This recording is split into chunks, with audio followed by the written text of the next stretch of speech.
La critique littéraire a reconnu de nos jours que le moyen le plus sûr de saisir l'ensemble et l'esprit des productions d'un auteur, c'est d'en chercher le commentaire dans la vie de cet auteur lui-même.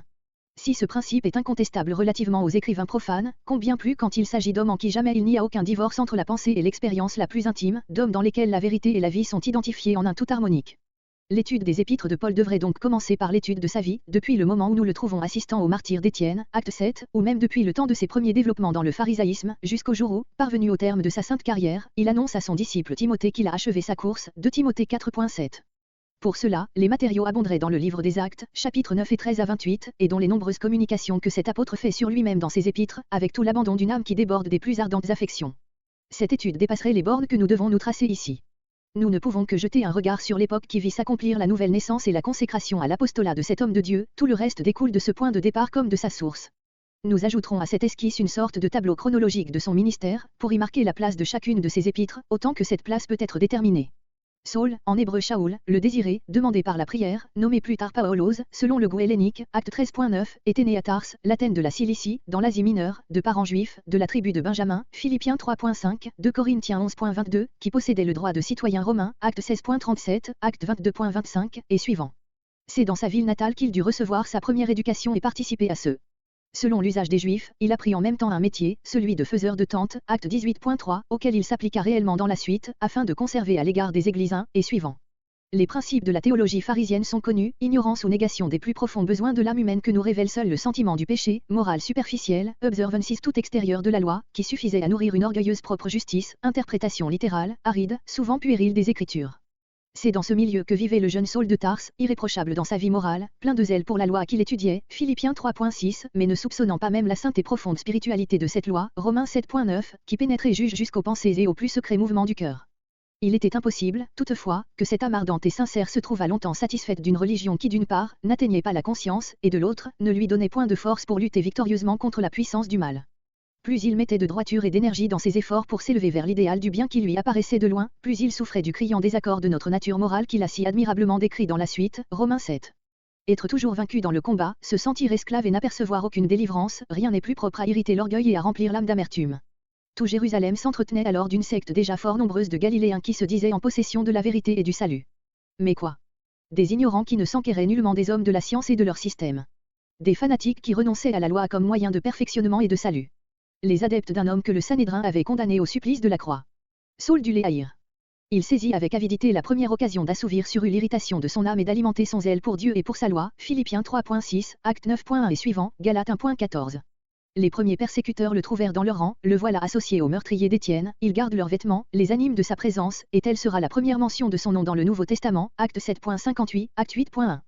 Une fois entré dans cette voie, on ne s'y arrête pas, le zèle devient fanatisme, le malaise intérieur augmente, il faut de nouvelles victimes, Saul ravageait l'église, entrant dans toutes les maisons et traînant par force hommes et femmes, il les mettait en prison, acte 8.3. La persécution à Jérusalem ne lui suffit plus. Muni de l'être qu'il a demandé lui-même au souverain sacrificateur, il est en chemin pour Damas, d'où il doit ramener lier les disciples du Nazaréen. L'heure de la souveraine grâce de Dieu avait sonné, mais, même après sa conversion et durant toute sa vie, le souvenir d'avoir persécuté l'Église de Dieu pèse lourdement sur sa conscience, 1 Corinthiens 15.8-9, 1 Timothée 1.12-13. L'événement qui eut lieu alors sur le chemin de Damas, acte 9, est un des plus importants de l'histoire de l'Église, pour cette Église elle-même, pour la vérité divine dont elle est dépositaire, pour le monde qui devait être sauvé par elle.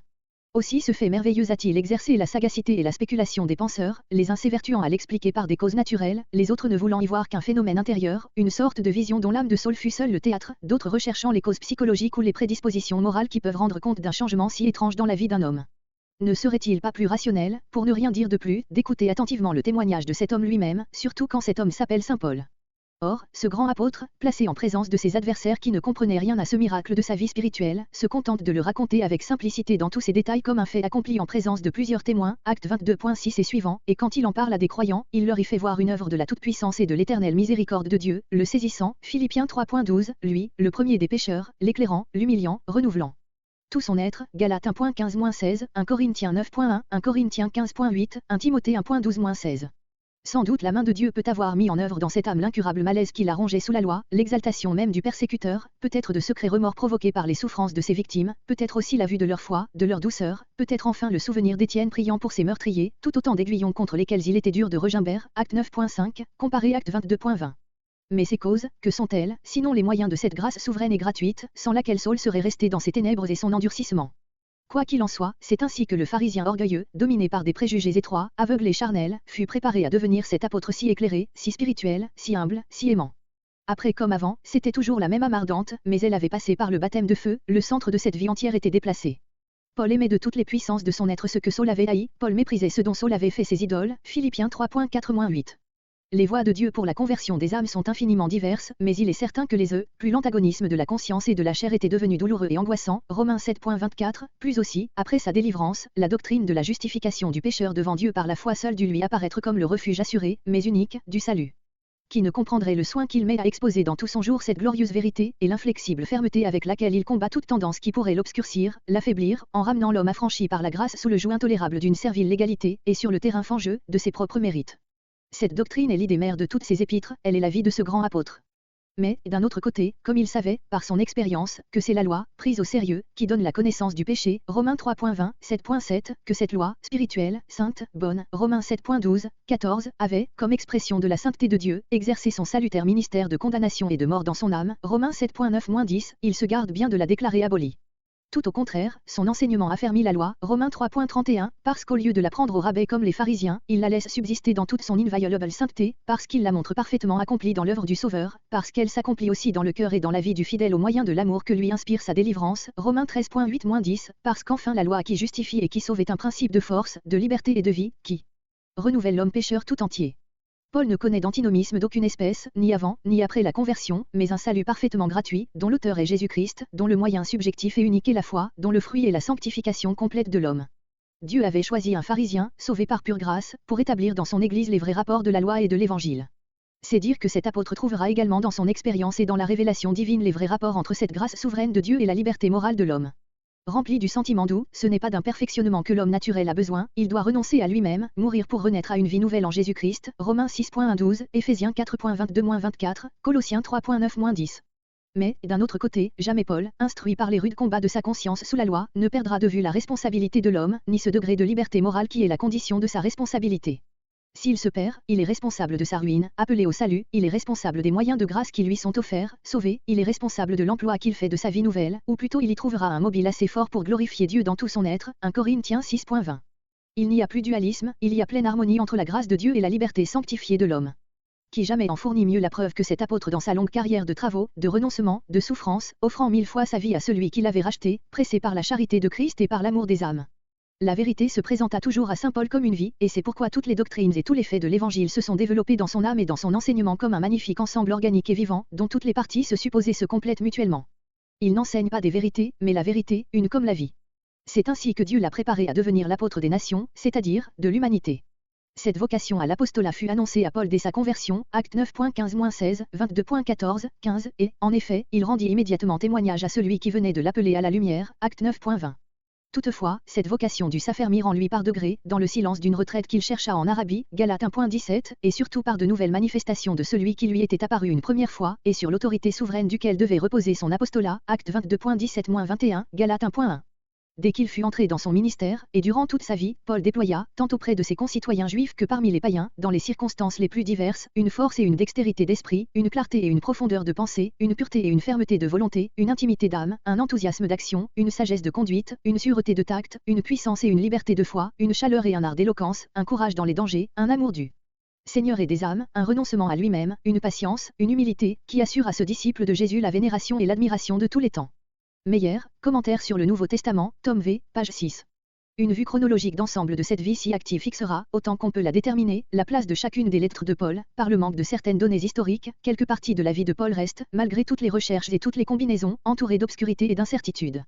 Ne pouvant entrer ici dans la discussion des faits exposés, nous renvoyons aux ouvrages spéciaux, en particulier à celui de Néandé Histoire de l'établissement et de la direction de l'Église chrétienne, traduit par M. Fontanet, à l'introduction aux commentaires, sur l'Épître aux Romains de M. Godet, et à l'apôtre Paul par M. Sabatier. Événements de la vie de Paul date. Nous prenons pour point de départ la conversion de l'apôtre, qu'on place ordinairement, ainsi que son séjour en Arabie, Galates 1.17, vers l'an de Jésus-Christ 36 à 37. De retour à Damas, il prêche quelque temps dans les synagogues, puis il est obligé de s'enfuir de cette ville, acte 9.25, 2 Corinthiens 11.32-33, Galates 1.17-18. 37 à 38. Premier voyage de Paul à Jérusalem, Galates 1.18, acte 9.26, il reçoit la révélation du Seigneur rapportée par lui, acte 22.17-21, de là il retourne en Syrie et à Tars, où Barnabas le retrouve 3 ans plus tard, acte 9.30, Galates 1.21. 39 à 42. Paul est amené à Antioche par Barnabas, son séjour dans cette ville, le nom de chrétien donné aux disciples de Christ, acte 11.25-26. 42 à 43. Second voyage à Jérusalem, Paul s'y rend avec Barnabas pour y porter une collecte, puis il revient à Antioche, acte 11.27-30, 12.25. 44. Premier voyage missionnaire parmi les païens, parti d'Antioche, Paul annonce l'évangile dans l'île de Chypre et dans plusieurs provinces de l'Asie mineure, retour et séjour à Antioche, acte 13.2 à 14.28. 45 à 50. Troisième voyage à Jérusalem, Galates 2.1 et suivant, Paul s'y rend d'Antioche avec Barnabas et Tite à l'occasion des différends survenus entre les Juifs et les païens convertis, concile de Jérusalem, Paul et ses compagnons de voyage en rapportent la décision à Antioche, où ils séjournent quelque temps, prêchant l'Évangile, acte 15.1-35. 50 à 51. Second voyage missionnaire. Paul, accompagné par Silas, annonce l'Évangile en diverses provinces de l'Asie mineure, appelé en Europe par une vision, il s'arrête à Philippe de Macédoine, à Thessalonique, à Bérée, à Athènes, il arrive à Corinthe, où Aquila et Priscille deviennent ses compagnons d'œuvre, acte 15.40 à 18.13. 51 à 52. Séjour à Corinthe durant 18 mois. C'est de là qu'au milieu de sa grande activité, Paul écrivit à l'église de Thessalonique, qu'il venait de fonder, sa première et sa seconde épître, voir l'introduction à ses épîtres et acte 18.1-17.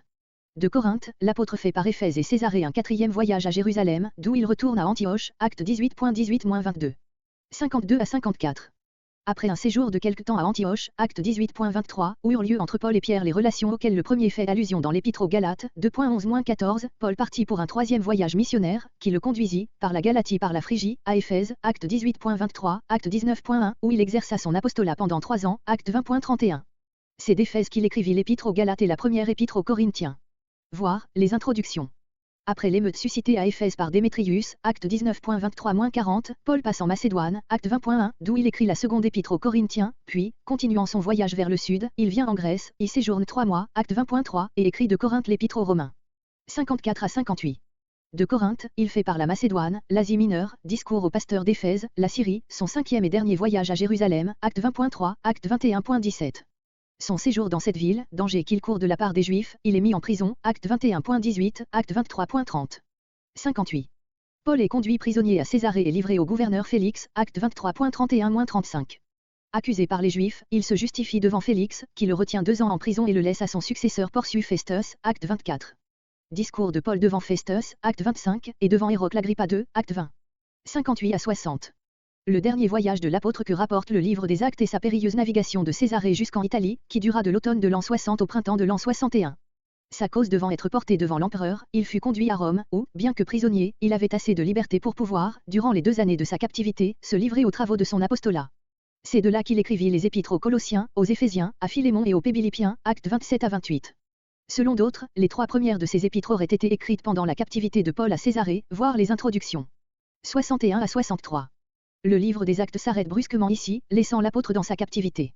Dès ce moment, nous n'avons plus sur lui que des données contestables tirées des pères de l'Église.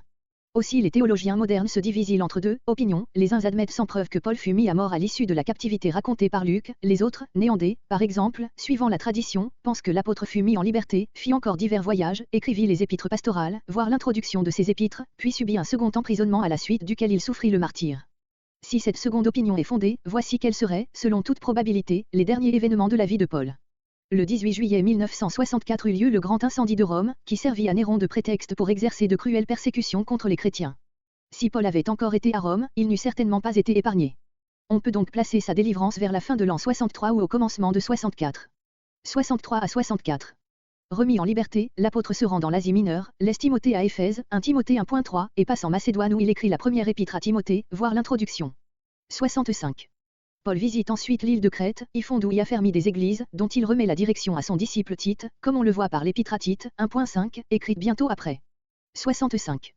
Il est probable que l'apôtre passa un hiver à Nicopolis, Tite 3.12, il exécuta peut-être son projet d'un voyage en Espagne, Romains 15.24, 28, ou en fut empêché par une seconde captivité à Rome. 66. C'est de là qu'il écrivit sa seconde épître à Timothée, 2 Timothée 1.16-17, 4.16, 17, c'est là aussi qu'il scella de son sang son apostolique témoignage, probablement vers la fin du règne de Néron. 67. D'après ces données, voici l'ordre dans lequel devraient être placés les 13 épîtres de cet apôtre. Avant sa première captivité, entre 52 et 58. Première aux Thessaloniciens, de Corinthe acte 18.11. Deuxième aux Thessaloniciens, idem. Aux Galates, d'Éphèse acte 19. Première aux Corinthiens, idem. Deuxième aux Corinthiens, de Macédoine, acte 20.1. Aux Romains, de Corinthe, acte 20.3. Pendant la première captivité, entre les années entre 59 et 63. Aux Colossiens. Aux Éphésiens. À Philémon. Aux Philippiens. Entre la première et la seconde captivité, 64 à 66. Première à Timothée. À Tite. Pendant la seconde captivité, 66 à 67. Deuxième à Timothée.